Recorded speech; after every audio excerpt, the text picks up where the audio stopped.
Hi my dear friends, welcome back to Pournami studios. Friends, ఈరోజు recipe వచ్చేసి పప్పు గోంగూర. పప్పును వాష్ చేసి పెట్టేసుకున్నానండి.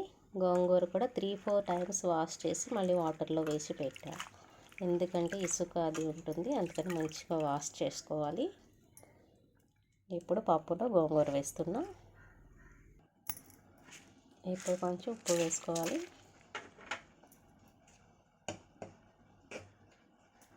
కొంచెం పసుపు వేసుకోవాలి.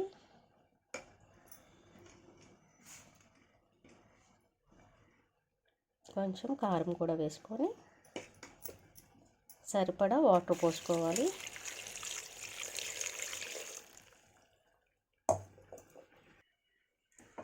ఇప్పుడు లిడ్ పెట్టేసుకొని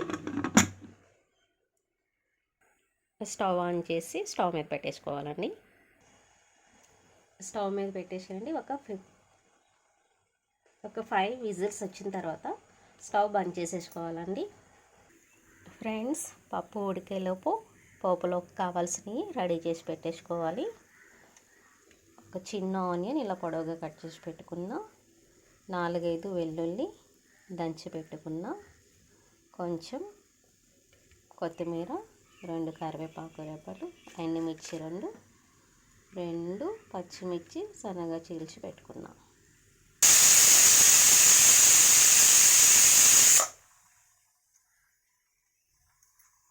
ఫ్రెండ్స్, 5 విజిల్స్ వచ్చిన తర్వాత స్టవ్ బంద్ చేసి 15 మినిట్స్ స్టవ్ మీదే ఉంచేయండి.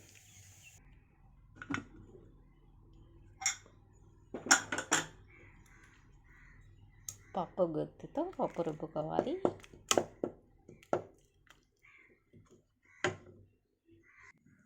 ఫ్రెండ్స్, పప్పు రుబ్బి పెట్టేసుకున్నానండి. ఇప్పుడు మనం ఈ పప్పు దేనిలో అయితే స్టవ్ ఆన్ చేసి కడాయి పెట్టేసిన,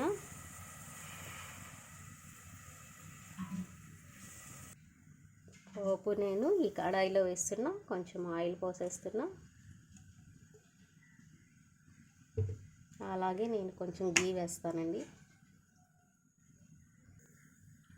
ఈ గీ మా ఇంట్లో తయారు చేసిందండి. పూసగా చాలా కమ్మగా ఉంటుంది. ఈ గీ నేను 1 స్పూన్ వేసుకుంటా. గీ వేయటం వల్ల పప్పు చాలా రుచిగా ఉంటుంది. ఇప్పుడు పోపులు వేసుకోవాలి.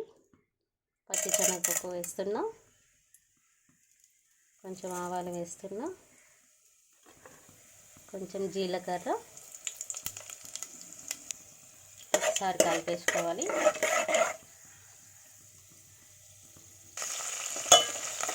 ఇంగువ కూడా వేసి ఒకసారి కలిపేసుకోవాలి. పోపు దినుసులన్నీ మగ్గిన తర్వాత మనం ముందుగా రుబ్బు పెట్టుకున్న పప్పును వేసుకోవాలి.